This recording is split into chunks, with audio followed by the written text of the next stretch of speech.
नमस्कार। बुलेटिन की शुरुआत देर रात लगी आग की दो तस्वीरों के साथ करते हैं। पहली तस्वीर कुशीनगर के नेशनल हाईवे 28 की है, जहां पर ट्रक में अज्ञात कारणों से आग लग गई और देखते ही देखते ट्रक हाईवे पर धू धू कर जलने लगा। आग लगने का कारण अभी तक पता नहीं चल पाया है।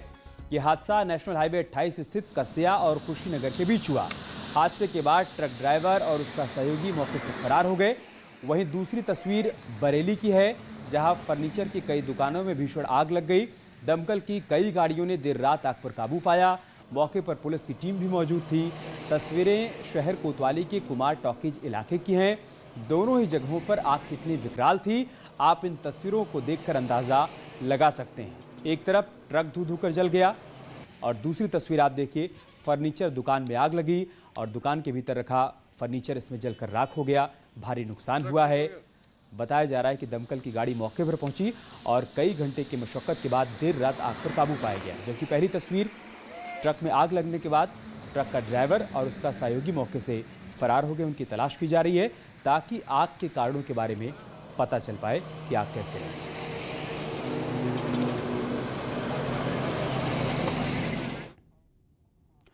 देश में कृषि सुधार के लिए केंद्र सरकार ने 2 विधेयक लोकसभा में पास किए।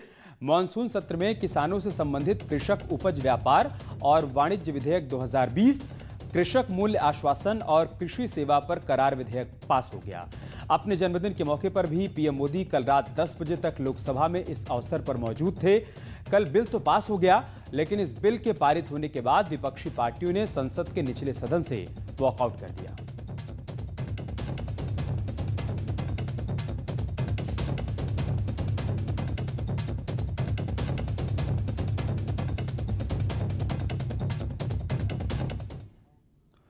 बिल पास होने के बाद देर रात पीएम मोदी ने 4 ताबड़तोड़ ट्वीट कर इस विधेयक को किसानों के हित में बताया। पहले ट्वीट में क्या लिखा मोदी ने, वो हम आपको बताते हैं। पीएम मोदी ने लिखा कि लोकसभा में ऐतिहासिक कृषि सुधार विधेयकों का पारित होना देश के किसानों और कृषि क्षेत्र के लिए एक महत्वपूर्ण क्षण है। ये विधेयक सही मायने में किसानों को बिचौलियों और तमाम अवरोधों से मुक्त करेंगे। इसके अलावा पीएम मोदी ने लिखा, इस कृषि सुधार से किसानों को अपनी उपज बेचने के लिए नए नए अवसर मिलेंगे, जिससे उनका मुनाफा बढ़ेगा। इससे हमारे कृषि क्षेत्र को जहां आधुनिक टेक्नोलॉजी का लाभ मिलेगा, तो वहीं अन्नदाता सशक्त होंगे।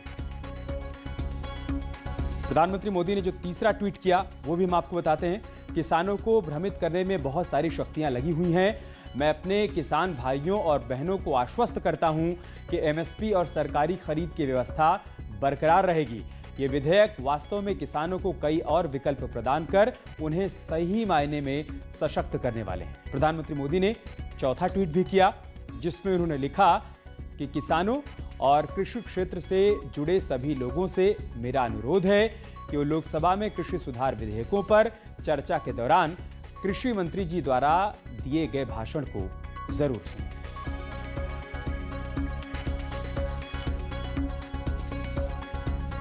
ये दोनों विधेयक किसान के जीवन में क्रांतिकारी बदलाव लाने वाले हैं। देश तो 1947 को आज़ाद हुआ, लेकिन किसान मंडी की जंजीरों में बंधा हुआ था। आज प्रधानमंत्री नरेंद्र मोदी जी के नेतृत्व में इन विधेयकों के माध्यम से उसको आज़ादी मिली है। जिन सदस्यों ने समर्थन किया, मैं उन्हें भी धन्यवाद देना चाहता हूं। कुछ लोगों ने राजनीतिक दृष्टि से इसका विरोध किया है, क्योंकि इन विधेयकों में किसान के विरुद्ध एक शब्द भी नहीं है और पूरा देश इस बात का साक्षी है कि प्रधानमंत्री नरेंद्र मोदी जी के नेतृत्व में गांव, गरीब, किसान और नौजवान, इनकी बेहतरी के लिए ही निर्णय लिए जाते हैं। इधर विधेयक पास होने के बाद सिर्फ विपक्ष ने ही इसका विरोध नहीं किया, बल्कि एनडीए में वर्षों से शामिल अकाली दल ने भी बिल का पुरजोर विरोध किया। केंद्रीय मंत्री हरसिमरत कौर ने पद से इस्तीफा दे दिया। इस्तीफे के बाद क्या कुछ कहा हरसिमरत कौर और सुखबीर सिंह बादल ने, आइए आपको ये भी दिखाते हैं। ਮੈਨੂੰ ਅਫਸੋਸ ਇਸ ਗੱਲ ਦਾ ਕਿ ਕਿਸਾਨਾਂ ਦੇ ਸ਼ੰਕਾਵਾਂ ਨੂੰ ਦੂਰ ਕਰੇ ਬਿਨਾਂ ਹੀ ਪਾਰਲੀਮੈਂਟ 'ਚ ਇਹ ਬਿੱਲ ਲਾਇਆ ਗਿਆ ਤੇ ਇੱਕ ਬਹੁਮਤ ਦੇ ਕਾਰਨ ਇਹਨੂੰ ਪਾਸ ਕਰਨ ਦਾ ਕੰਮ ਜਦ ਫੈਸਲਾ ਹੋਇਆ ਤੇ ਮੇਰੀ ਨੂੰ ਅਫਸੋਸ ਇਸ ਗੱਲ ਦਾ ਕਿ ਕਿਸਾਨਾਂ ਦੀ ਸ਼ੰਕਾਵਾਂ ਨੂੰ ਦੂਰ ਕਰੇ ਬਿਨਾਂ ਹੀ ਪਾਰਲੀਮੈਂਟ 'ਚ ਇਹ ਬਿੱਲ ਲਾਇਆ ਗਿਆ ਤੇ ਇੱਕ ਬਹੁਮਤ ਦੇ ਕਾਰਨ ਇਹਨੂੰ ਪਾਸ ਕਰਨ ਦਾ ਕੰਮ ਜਦ ਫੈਸਲਾ ਹੋਇਆ ਤੇ ਮੇਰੀ ਜ਼ਮੀਰ ਨੇ ਇਸ ਗੱਲ ਨੂੰ ਨਹੀਂ ਮੰਨਿਆ ਕਿ ਮੈਂ ਇਹੋ ਜਿਹੇ ਇੱਕ ਐਕਟ ਦਾ ਹਿੱਸਾ ਬਣਾ ਜਿਹਦੇ ਨਾਲ ਮੇਰੇ ਲੋਕਾਂ ਨੂੰ ਲੱਗਦਾ ਹੈ ਕਿ ਉਹਨਾਂ ਦਾ ਭਵਿੱਖ ਵਿੱਚ ਨੁਕਸਾਨ ਹੋਊਗਾ, ਜਿਹਦੇ ਕਰਕੇ ਮੈਂ ਆਪਣੇ ਮੰਤਰੀ ਪਦ ਤੋਂ ਅਸਤੀਫਾ ਦੇ ਕੇ ਉਹਦੇ ਬਾਅਦ ਪਾਰਲੀਮੈਂਟ ਵਿੱਚ ਆ ਕੇ ਇੱਕ ਮੈਂਬਰ ਆਫ ਪਾਰਲੀਮੈਂਟ ਹੋਣ ਦੇ सेंटर की सरकार अपनी कैबिनेट लेके आई। साडी मंत्री उत्थे हरसिमरत कौर बादल सी, उन्होंने उत्थे ही ऑब्जेक्शन किया कि जे किसानां दे तुसीं कह रहे ऑर्डीनेंस है कि तुसीं किसान लोग किसानां नूं पुछिआ, कि किसान ऑर्गेनाइजेशन नूं पुछिआ, कि किसान दे संबंधित जिहड़ियां पार्टियां उन्हां नूं पुछिआ, जिन्ना तक तुसीं इन्हां नूं पुछदे नहीं आ ऑर्डीनेंस नहीं पास होना चाहिए। मैं पार्लीमेंट भी कहा कि श्रोमणी अकाली दल एनडीए का हिस्सा है, सरकार का भी हिस्सा है, क्योंकि किसानों के हक च ऑर्डीनेंस कहा जाता है, घट तो घट श्रोमणी अकाली दल को जरूर पूछना चाहिए कि सानू भी नहीं पूछा सी। और अब खबर मुजफ्फरनगर से है, जहां पर देर रात मेडिकल स्टोर संचालक को बेखौफ बदमाशों ने घेर कर गोली मार दी और हवा में फायरिंग करते हुए फरार हो गए। मेडिकल स्टोर संचालक की हालत गंभीर बनी हुई है। भोपा थाना क्षेत्र का ये पूरा मामला बताया जा रहा है। बड़ी खबर हम आपको मुजफ्फरनगर से बता रहे हैं, जहां पर बदमाशों ने हवा में कई राउंड फायरिंग की मौके से फरार हो गए।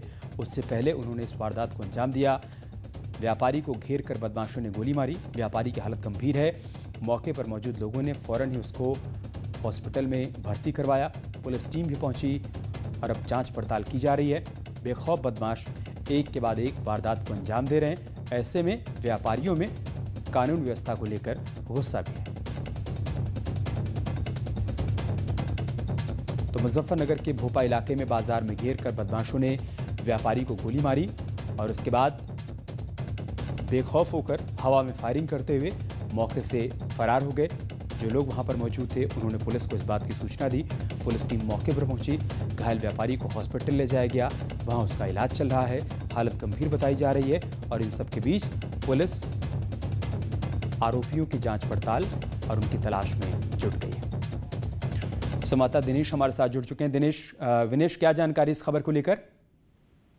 देखिए, मेडिकल स्टोर का संचालक था जो कि अपने घर जा रहा था। तभी जाते समय कुछ अज्ञात बदमाशों ने इस पर फायरिंग कर दी और इसको गोली लगी है। और गोली लगने के बाद जब इसको इलाज के लिए अस्पताल भेजा गया तो उसके बाद इसकी हालत गंभीर बनी हुई थी और इसको मेरठ रेफर कर दिया गया।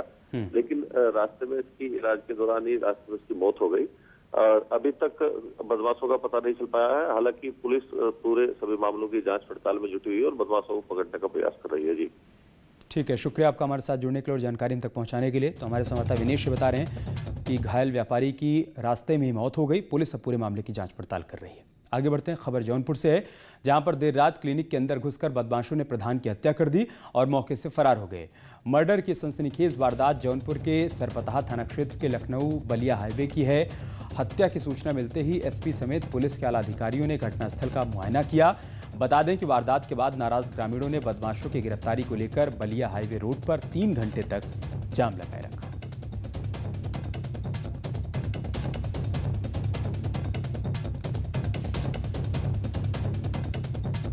और इसमें पुलिस के आला अधिकारियों ने एक्शन भी लिया है। 3 पुलिसकर्मियों को सस्पेंड कर दिया गया है। जौनपुर में देर रात इस वारदात को अंजाम दिया गया। लोगों में गुस्सा था, विरोध प्रदर्शन किया गया, हाईवे पर जाम लगाया गया, जिसके बाद कार्रवाई के तौर पर 3 पुलिस वालों को सस्पेंड कर दिया गया है। जनपद जौनपुर के थाना सरपता के अंतर्गत श्री प्रवीण बिंद निवासी ग्राम अमारी के द्वारा एक लिखित तहरीर दी गई है, जिसमें उनके द्वारा 5 लोगों को नामजद किया गया है कि इन 5 लोगों द्वारा उनके पिता श्री बसंत लाल बिंद की हत्या कर दी गई है। इस संबंध में इन 5 में से 4 लोगों को पुलिस ने हिरासत में लेकर के उनसे पूछताछ की जा रही है। इस घटना के संबंध में एक विशेष टीम का गठन किया गया है, जो कि एसपी सिटी जौनपुर श्री संजय की अध्यक्षता में घटना के सफल अनावरण। एक और बड़ी खबर की बात करते हैं। लखनऊ एयरपोर्ट पर तस्करी का सोना पकड़ा गया है। 2,09,77,000 के सोने के बिस्किट बरामद किए गए हैं। बताया जा रहा है कि सोना रियाद से तस्करी कर लाया जा रहा था। सोना मुरादाबाद के युवक के पास से बरामद किया गया, जिसका वजन 3849 ग्राम है। कस्टम विभाग ने युवक को गिरफ्तार कर लिया है। रियाद से फ्लाइट संख्या G86451 से सोना लेकर आरोपी लखनऊ पहुंचा था।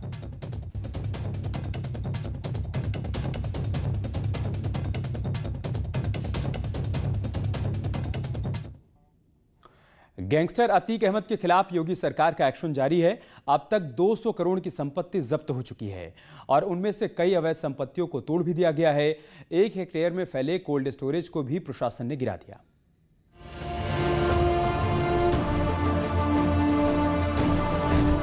एक हेक्टेयर में कोल्ड स्टोरेज, 6 जेसीबी मशीन और प्रशासन ने तोड़ दिया गैंगस्टर का अवैध साम्राज्य। भूमाफिया घोषित हो चुके बाहुबली पूर्व सांसद अतीक अहमद के खिलाफ लगातार पुलिस और प्रशासन का शिकंजा कसता जा रहा है। अब तक बाहुबली अतीक अहमद की दर्जनों संपत्तियों को कुर्क किया गया है। इसके साथ ही साथ कई ऐसी संपत्तियां हैं जिन पर बुलडोजर चलाने की कार्रवाई की गई। 17 सितंबर को अतीक अहमद की एक और अवैध संपत्ति को प्रशासन ने गिरा दिया। 1 हेक्टेयर में फैले इस कोल्ड स्टोरेज की संपत्ति करोड़ों में है, लेकिन अवैध तरीके से बनाए गए इस कोल्ड स्टोरेज को तोड़ दिया गया। ये कटका में बाहुबली अतीक अहमद का कोल्ड स्टोरेज है। ये किसान कोल्ड स्टोरेज है जो कि उनकी पत्नी शाइस्ता परवीन के नाम पर है। आप देख सकते हैं कि ये 10,000 वर्ग मीटर यानी 1 हेक्टेयर में करीब ये फैला हुआ है और ये अवैध निर्माण कहा जा रहा है क्योंकि पीडीए से इसका नक्शा पास नहीं था। अतीक अहमद गुजरात के अहमदाबाद जेल में बंद है। एक एक कर उसकी अवैध संपत्तियों को तोड़ा जा रहा है। झुंसी के कटका के कोल्ड स्टोरेज को गिराने के आदेश पहले ही हो गए थे, लेकिन इसमें किसानों का आलू रखा हुआ था। प्रशासन के आदेश पर किसानों ने अपना आलू निकाला, उसके बाद 6 जेसीबी का इस्तेमाल कर इसे तोड़ दिया गया।